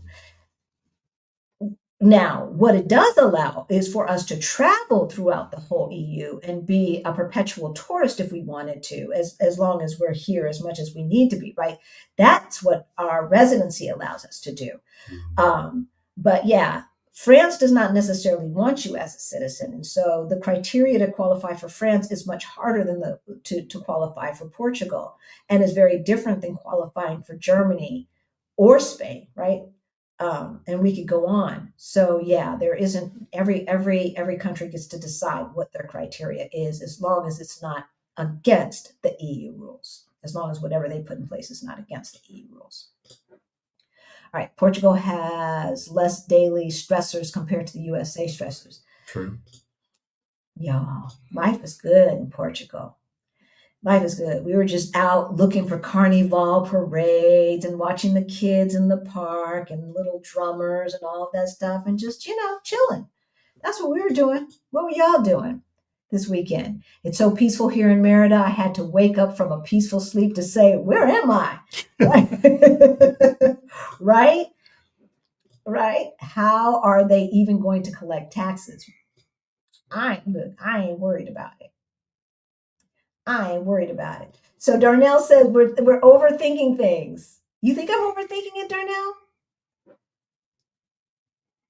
Okay. I think we're just thinking about it. Yeah, I think these No are one's questions. made any certain moves towards anything. We're just, crowdsourcing, seeing what everybody else thought. You know, like I said, I have nothing against selling the house in Denver, but I've been there for a year or two now. So, but does mean I'm going to sell it. Yeah. Yeah. Well, I've been there off and on too. It's just my laziness and not wanting to get stuff out of the shed. So I don't know.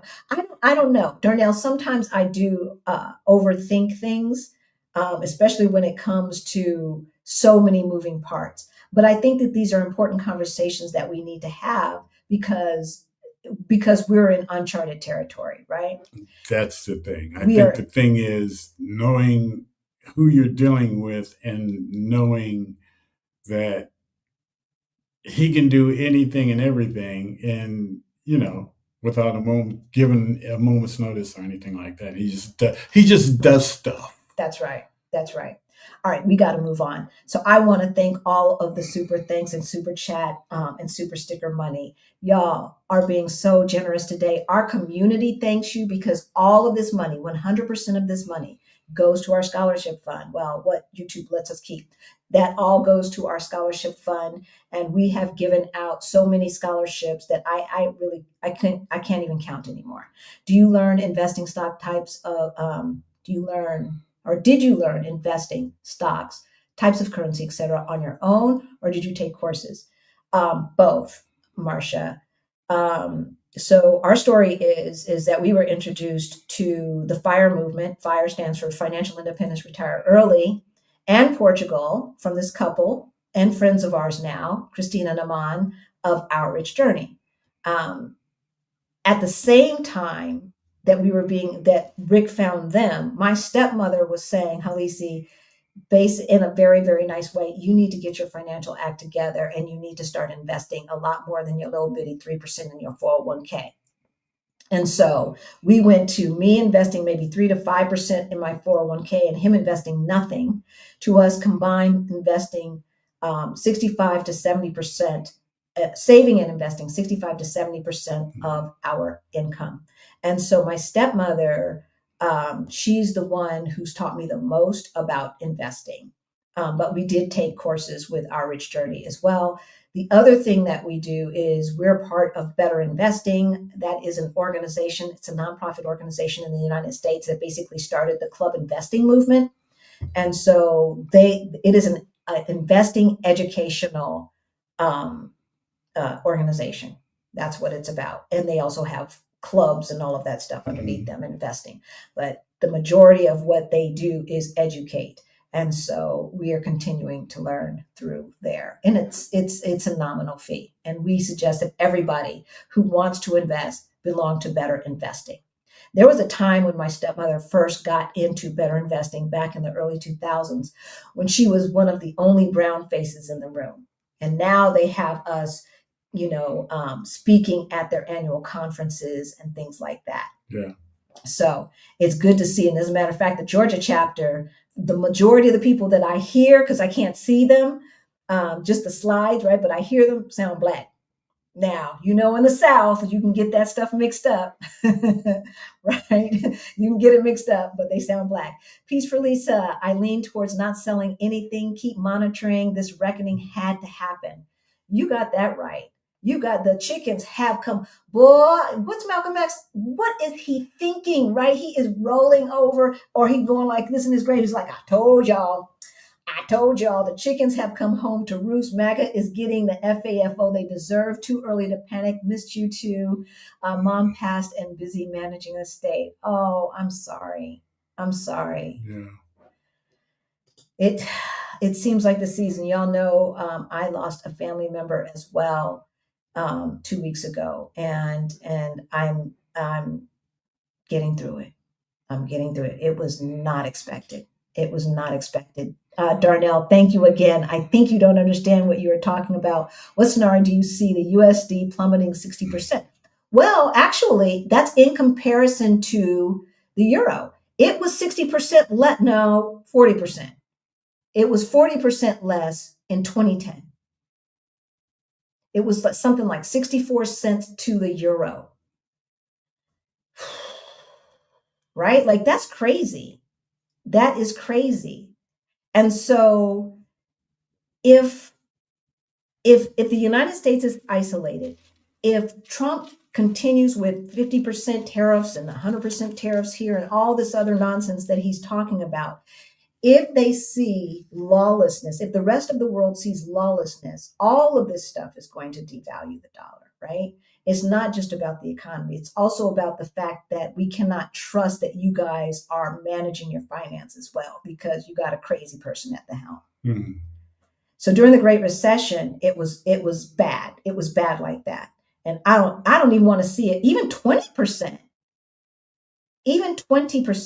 And back in like 2018, 2017, it was like 82 cents to the euro. Right? So, ouchie. Shoot. my life is good based upon how it is now. We keep our finances down and all of that stuff. We keep our expenditures down. I mean, our expenses down. We do. But I don't want to have to start budgeting. That's what I don't want to do. So yeah, I'm trying not to be pessimistic. I'm trying, but it's hard. It's hard when you see the writing on the wall and you see, we're on the outside looking in. We hear different news than you guys hear, right? And so when I see what's happening and what the rest of the world is saying, and then I see, little clips on YouTube from CBS and CNN and all of that stuff, I'm like, how come there's two different scenarios go? Like, did we all see the same thing? Yeah. Did we all see the same? Because y'all saying this and everybody else is saying that. And that looked kind of crazy. Thank you, sweetheart. All right. So we are going to get to the 5 countries, and then we're going to let you go. The 5 countries that you can move to if you see the fit hitting the sham, if the miracle does not happen, if I got you, if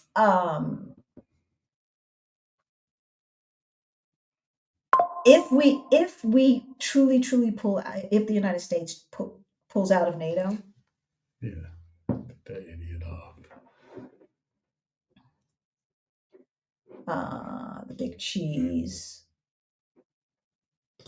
Goodbye.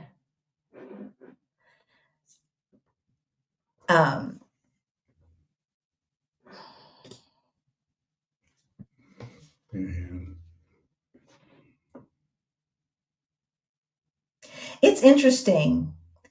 Travis the Chimp, fake news is legal.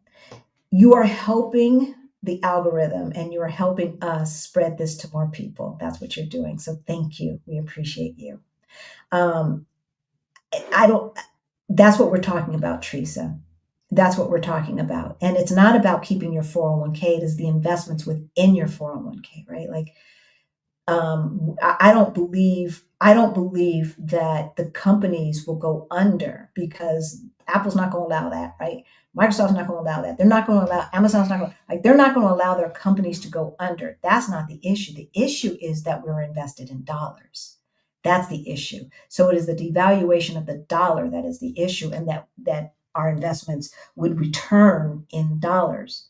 So, like the gentleman was saying, I think it was Darnell, if your 401k goes up by 20% and you're like, okay, all right, I'm ready to retire, I'm about to move to Europe, and then something jumps off and the dollar starts diving, right, but the euro stays the same, even by 10% or 15%, and now instead of just being in that 4 to 6% of loss of money, now you're looking at 15 to 20%.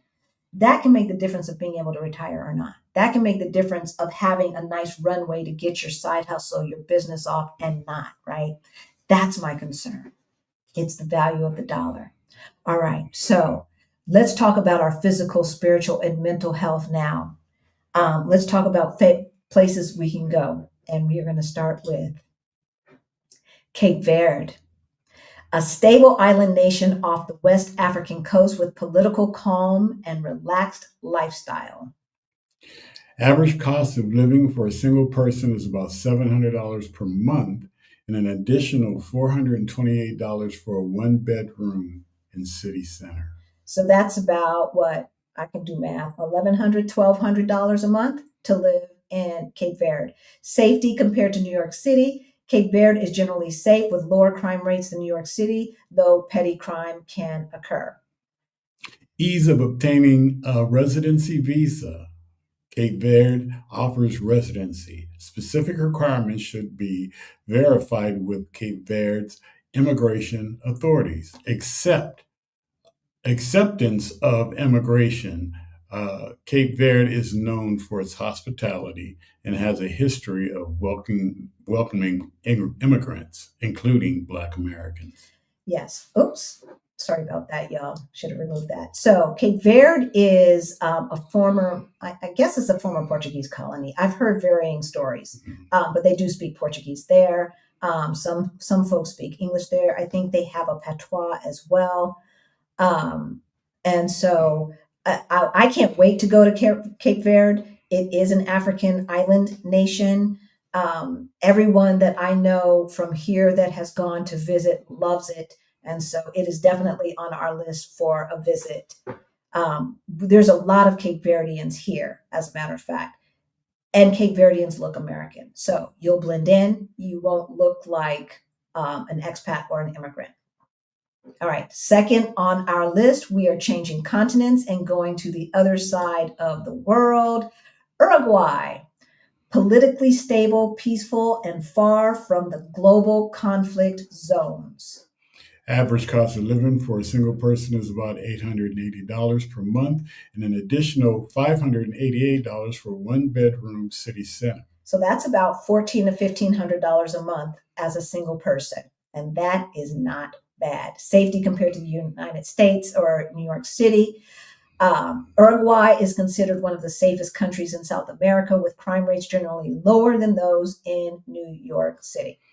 Ease of obtaining a residency visa. You need proof of at least $1,500 per month, clean police record, letter of intent, and acceptance of immigrants. Uruguay has a history of welcoming immigrants and offers a stable environment for newcomers and Black Americans. Yeah, so we looked up, the question that I asked and put in the filter was to make sure that they were accepting of Black folks. All right, so that was my question. Now the third one, we have some friends who just moved there. They just got there. They just landed a few hours ago after a long thing, and that's New Zealand. Our friend Krishan wanted to move to New Zealand. Interestingly enough, so New Zealand's remote. We know that it takes a long time to get there from the United States. It's politically stable and self-reliant with rich natural resources. Average cost for living is a single person is about $1,000 per month and an additional $1,180 for a one-bedroom city center. Yeah, so it's one of the most expensive places to live in our list, right? So, and the other thing is getting a visa there is really hard. Getting a visa in New Zealand, you have to either be starting a business, be an approved entrepreneur, not just like side hustling, but where you're hiring people, or get transferred with your company. So residency in New Zealand could be a little tricky, but I'm sure it can be worked out. Now, it's different depending upon how old you are. So for those of you who are watching who are younger, it's actually easier to get residency in New Zealand than it is if you are like 60 or over. So I guess they're saying they have enough old folks. So acceptance of immigrants. New Zealand is known for its multicultural society and generally positive attitude towards immigrants. So all of the places, we don't need to repeat that because all the places are that we checked out.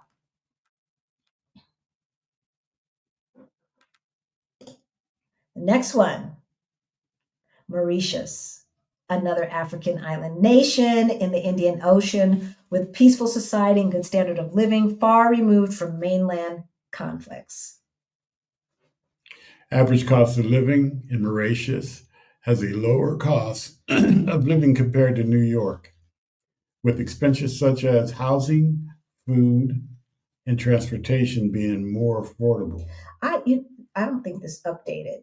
So if I remember correctly, in Mauritius, the average cost for an apartment was about $488, and for a single person living city center was $580. So about $1,000 all in, if I remember correctly, for Mauritius. I will put the list because this did not get updated. Our little script did not get updated. So I will put the list in the description below afterwards. So if you're watching from the future, hey, hope is great. But I'll put it in there after this is over. All right. So Mauritius is considered safer than New York City with crime rates really low and a peaceful environment. We'll talk about the residency visa.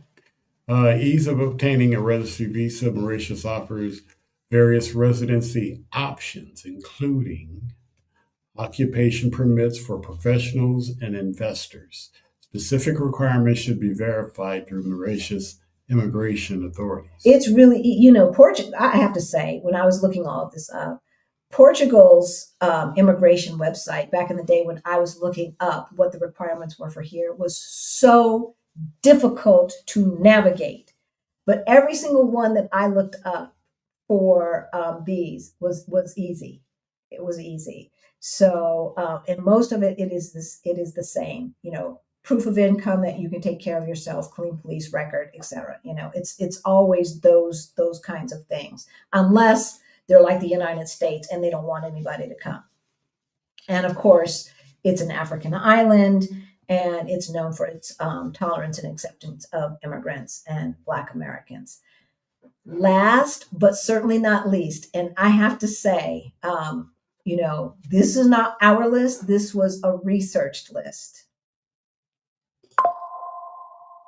Portugal. Stable, peaceful, and not typically involved in major global conflicts. Yes, Portugal made the list.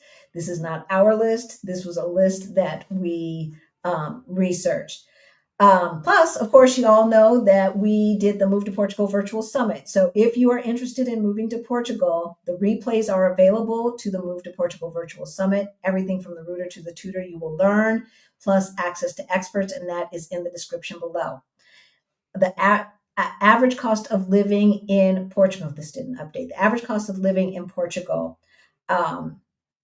Now, this is average because Lisbon is more expensive than this. But for a single person, you can live in Portugal for under $1,000 a month, with rents getting up to about $700 a month. Okay. Obviously, let me remove that. It for any of these costs, it's not incremental. If you are part of a pair, obviously your housing cost doesn't double, right? And your living costs don't double. If it costs $1,000 or so for everything, maybe adding another person is an additional $200, $300 or so, right? So Rick and I live here in Lisbon, basically off of about $2,700 a month.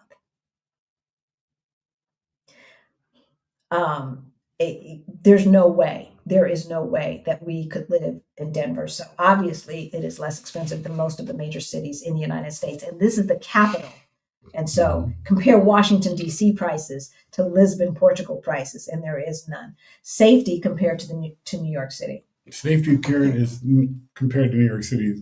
Portugal is considered safer than New York City, with lower crime rates and a high quality of life. Actually, Portugal is one of the 10 safest countries in the world. It was number 6, and it might still be, but I haven't checked lately. So that's why I said in the top 10 safest countries in the whole wide world. So ease of obtaining a residency visa. Portugal offers various visas for U.S. citizens, including the D7 passive income visa and the golden visa program. So the golden visa program today is just about starting a business. Okay. You cannot buy or you could donate. It seems to me that you can still donate to a philanthropic thing. So donate to a philanthropic thing or start a business, and you can get permanent residency. But the D7 and the D8 visas, D7 visa is a passive income visa. That means you're living off of savings, retirement, dividends, etc. D8 visa is a digital nomad or remote worker visa. And so Portugal is probably one of the easier places to get residency. There's some easier. Mexico is easier. And of course, here in Portugal, it is very diverse. Even in the small towns that we've been to, they have been diverse. And in general, we have felt welcomed and treated like humans. And so that is our list. The list of the 5 countries that our research said there were more on there, but I was like, Black folks ain't moving there. So some of them I didn't even put on there. I'm like, if I wouldn't move there for good reasons, not for just my isms, right? But for good reasons, then I'm not going to put them on the list. So Portugal, Mauritius, New Zealand, Uruguay, and Cape Verde. That is our list for you. We'll see if you have any more questions, and we're going to let you go because we have been on here long enough. We love you guys. We have been so keyed up this weekend based upon what happened on Friday. Portugal is an EU country. Mm-hmm. It is an EU country. We have been so just dismayed and just like, oh my God, if you're 30, it probably doesn't seem like that big of a deal, especially if you weren't into history. But see, we know, right? Like we've been through the Cold War and all of that. Some of us probably remember little bits and snippets of the Vietnam War and all of that nonsense, right? And then the Hoover, not J. Edgar Hoover, but the McCarthy FBI crap and all of that nonsense, and then Watergate and just on and on and on. And then now this. And so understanding the context in which this took place in, I am just flabbergasted that people are not thinking that the house is on fire. What is the option if the dollar falls against the euro? If your money source is coming from Social Security or pension, how would you hedge the currency risk? Well, that's the thing, Susina. Like it, the Social Security is going to be what it's going to be, right? But our investments could continue to grow. right? Our cash can continue to grow with interest or CDs, money market account, et cetera, et cetera. Our stock investments, we can put them into equities that are invested with euros, right? So we're not 100% dependent upon Social Security at this point. We're just not.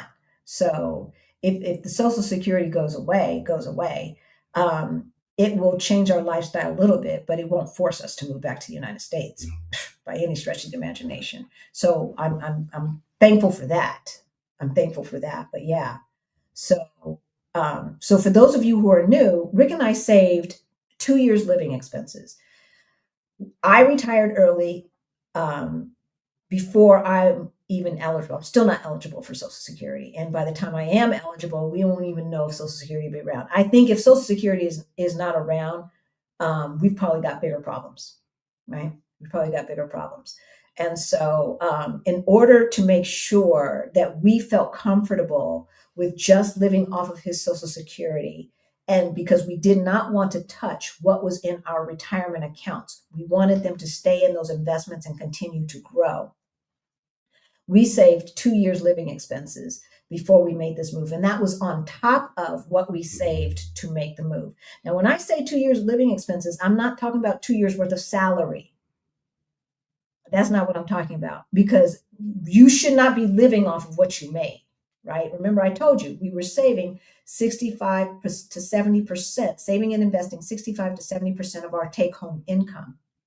No, of all of our income, because some of it was pre-tax dollars through our 401k, right? So if that's the case, then we didn't need all of that money to live on. We acted like we did back in the day, and Lord knows we were spending it like we needed it. But once we got a clue and was like, we don't need all this crap, and stopped spending so much, because we were spending crazy, like $1,000 a month back in 2015 and stuff, in 2016 for dinners out. And that didn't even include groceries, just stupid stuff. And we didn't make six figures. We didn't have it like that.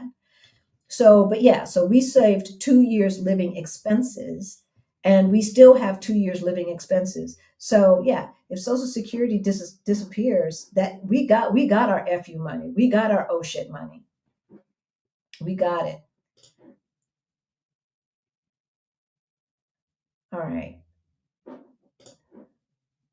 I will work on a sheep farm to be able to be in New Zealand. I'm not mad at you. Like I said, our friends just moved there, and when I was looking at the visas, I was like, how did they move there? Well, they lived there before. They did live there before, but still, based upon the visas, I didn't see one that they would qualify for, but they did it. So, I'm certainly going to ask. I know that. I am certainly going to ask. And when I find out, I'll tell anybody else who wants to know. Doesn't Uruguay have relationships with Russia? Not to my knowledge. They view themselves as like the Western Europe of South America. But they might, Brazil's a BRICS country. Like if you're talking about relationship, all the countries that are in BRICS and some of the countries that we mentioned, like Malaysia, that's a BRICS partner. Bolivia is a BRICS partner. Brazil's a BRICS partner, right? So yeah, look, we cannot control these things that are out of our control. What I want us to do is to be wise and not pick sides and make sure that we are taken care of. And that way we can help take care of somebody else by teaching them, by helping them in the moment, whatever have you, right? And so that's why we are looking at investing in some companies that are housed in BRIC nations. Do I agree with the way I believe Putin treats his people? No, I don't. But there's nothing I can do about that. How is Cape Verde affected by environmental changes? That's a good question, CK. We'll ask. That's a good question. I have no idea.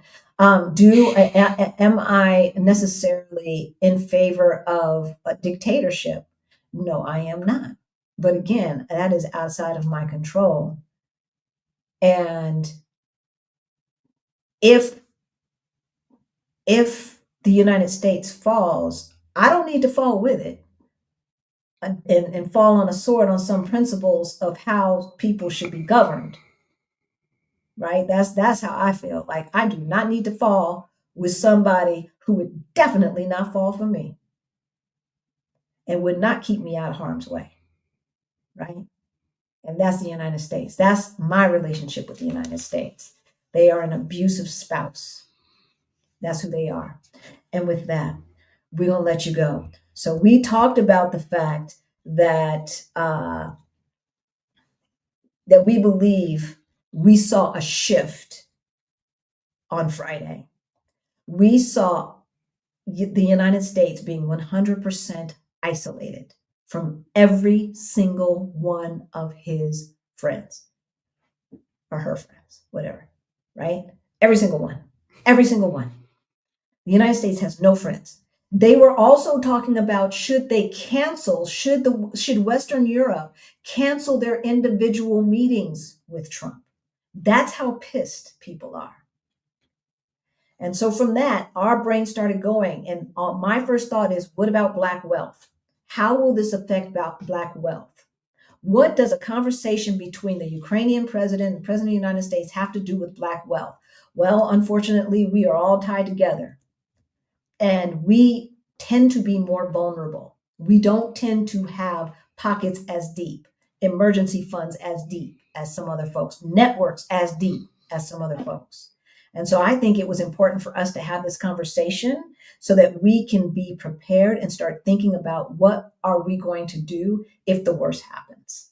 Yeah, we're just saying start thinking about it. Because you don't want to wait until it happens. We've got residency in Mexico. We have residency here in Portugal, and of course in the United States, right? And so there's two other choices that we have outside of the United States, and we're looking for a third, a fourth, and a fifth. And right now, this blue passport will get us entry into about 100 other countries or so today. So start preparing. If you want to hang out with us here in Lisbon, Portugal, we have a meetup. It is June 16th and 17th. It's always around Juneteenth week. There's usually a Juneteenth celebration. There is this is the month of popular saints in June here in Portugal. And so St. Anthony's Day is the week before. We usually do a brunch thing. The meetup is a 2-day affair, the 16th and 17th. Information is in the description below. We would love to see you there. Come join us. Yeah, come join us. We have fun. We have fun. There's a bunch of people who are in the chat who have been to our meetup. Some of them have been every single year. This is our 4th year doing the meetup. And it's one of my favorite times. It is one of my favorite times. I love hanging out with people. Some people who want to move out of the US, some people who are just using it as a vacation. Some people use it as a scouting trip, which we introduce them to other Black folk, English-speaking folks that they can, help smooth out their landing. Yes, we are learning Portuguese. Yes, we think it is important. Yes, we respect the Portuguese. But if you don't know how to ask, where can I get my twists twisted in Portuguese? We got you. We got you. Love y'all. See you next week. Yeah, I just finished watching that.